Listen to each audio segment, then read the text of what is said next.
How to download WeChat on Android. First, unlock your phone and find the Play Store icon.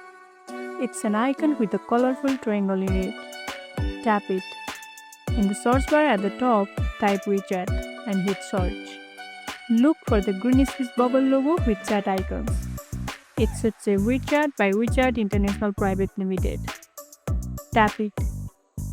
Now, tap that install button and wait a few seconds while it downloads and installs. Once installed, tap open and boom, you are inside the WeChat world. Bonus tip, you can also long press the WeChat icon and tap add to home screen so you never lose it. And that's it, you have downloaded WeChat in just a few steps.